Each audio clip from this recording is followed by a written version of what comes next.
I love the diversity. Yeah. I'm in the watercolor club, and then I'm doing the children's portraits right now.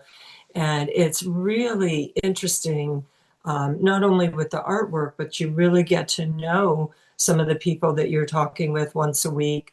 And it's really, really interesting to learn from them, where they're from, what they're doing.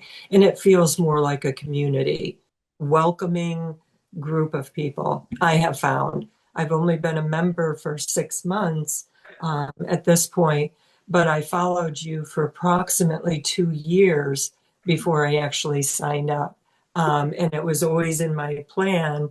I was just waiting for my life to get to a point where I could really immerse myself in it and do it the way I wanted to do it.